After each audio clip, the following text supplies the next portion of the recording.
The morning sun peeked through the dusty window of Armin's small mechanic shop, casting golden streaks across rusted tools and broken machines. The rhythmic sound of a hammer striking metal filled the air as Armin worked on an old bicycle frame, humming softly to keep his mind from wandering toward his unpaid bills. The world outside his little shop barely noticed him, but Armin had long accepted that quiet kind of life, one filled with hard work, hope, and the belief that kindness still mattered. Just then, the sound of screeching tires broke the stillness. A luxurious black SUV stopped right in front of the shop, its glossy surface reflecting the morning light. Armin straightened, wiping his hands on a rag as the car door opened. A tall woman stepped out, dressed in a crisp white suit that clearly didn't belong in this dusty part of town. She looked around hesitantly before walking toward him. "Are you Armin?" she asked, her voice calm yet carrying the kind of authority only the wealthy possessed. "Yes, ma'am. How can I help you?" Armin replied politely. From the back seat, a young girl's face appeared, pale, fragile, and curious. Her eyes were large, full of innocence and quiet sadness. She was seated in a wheelchair, its metal frame dented and the wheels squeaking miserably. "This is my daughter, Lily," the woman said softly. "Her wheelchair, it's breaking down again. We've taken it to every technician in the city. They all say it's beyond repair. But she refuses to let it go." Armin crouched down beside Lily, who avoided eye contact at first. "Hey, princess," he said gently. "Mind if I take a look?" She nodded shyly. Armin examined the chair. The gears were worn out, the joints rusted, and one wheel nearly snapped in half. Anyone else would have told them to buy a new one. But Armin saw something different, a bond between the child and her chair, a story he couldn't ignore. He looked up with a small, determined smile. "I'll fix it," he said. "And not just fix it, I'll make it better than new." Lily's eyes sparkled for the first time in a long while.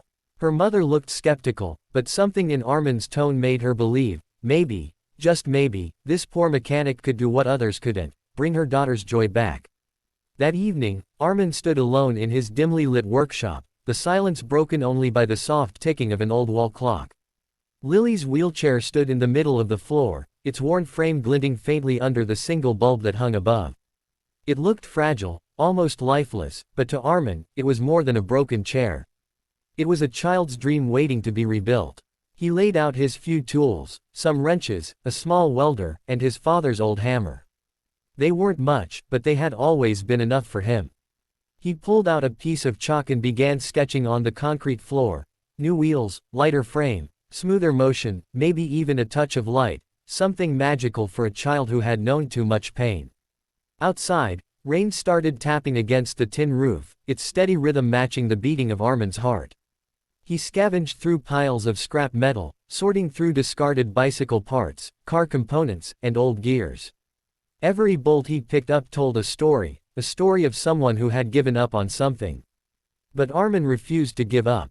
Hours turned into days. He barely slept, working deep into the night while the rest of the town slept peacefully. The hum of his welding torch became a lullaby of hope. The smell of oil and steel filled the air as sparks flew like tiny stars around him. His friend Imran stopped by one night, holding 2 cups of tea. "You're still working on that thing?" he asked, shaking his head.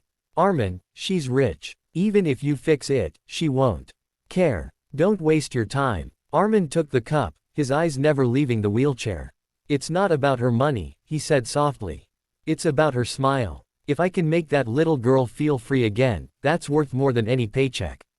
Imran sighed, understanding but still worried. "You've got a kind heart, brother. Just don't let it break you." Armin smiled faintly. "Hearts that give don't break, Imran. They shine." As the clock struck midnight, Armin continued working, his hands steady, his eyes bright with purpose. The rain outside slowed to a whisper, as if even the night was holding its breath to see what miracle this poor mechanic would create. A week later, the morning sun painted the dusty workshop in shades of gold and orange. Armin hadn't slept properly in days, but his tired eyes sparkled with quiet satisfaction. The transformation was complete. What once was a broken, creaking wheelchair had become something out of a child's dream. He wiped the last bit of grease off the shining frame, took a deep breath, and whispered, "You're ready." Moments later, the familiar black SUV pulled up outside.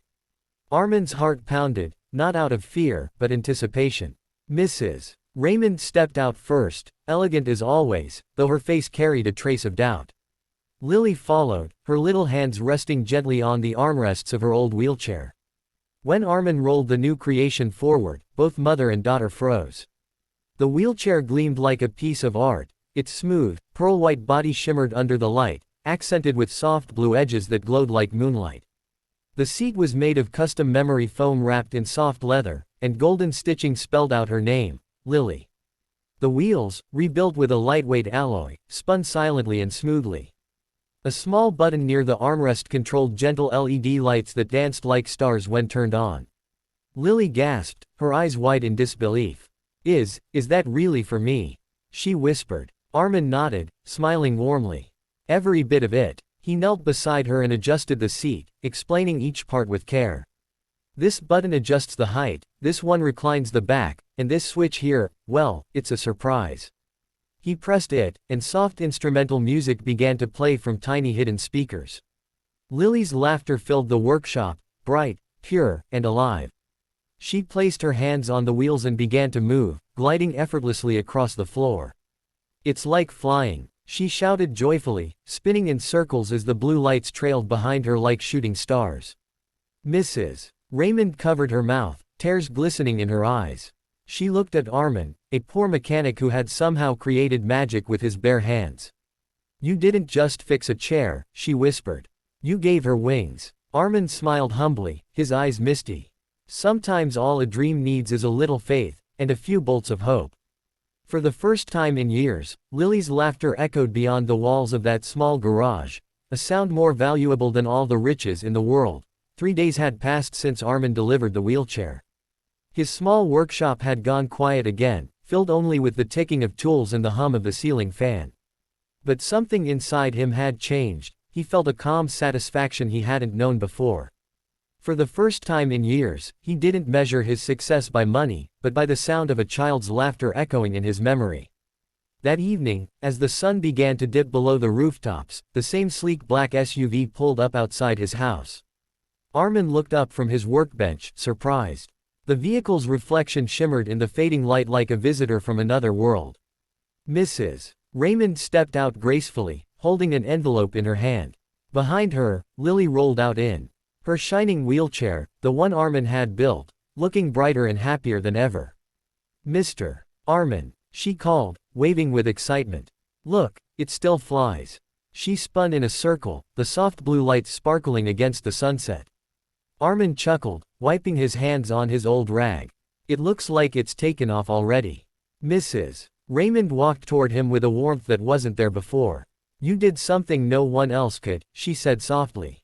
"You restored her joy, and reminded me of what true kindness looks like." She handed him the envelope. "This is a small token of gratitude." Armin hesitated. "Ma'am, I didn't do it for." "I know," she interrupted gently, smiling. "That's exactly why you deserve it." He opened the envelope and found not just money, but a letter, an official offer. Mrs. Raymond continued, "I've started a new foundation, Dream Motion. It's dedicated to creating mobility innovations for children with disabilities. And I want you to lead our design team. You have something no one else in my company has, heart." For a moment, Armin stood speechless, his throat tightening. I'm just a small mechanic," he whispered. Mrs. Raymond smiled kindly. "Not anymore. You're an inventor of hope." Tears welled in his eyes as he looked at Lily, who beamed up at him. "Told you, Mr. Armin," she said. "You made it fly." As the evening breeze swept through the narrow street, Armin felt something shift inside him. He wasn't just fixing broken things anymore, he was building dreams. And this time, his own life had taken flight too.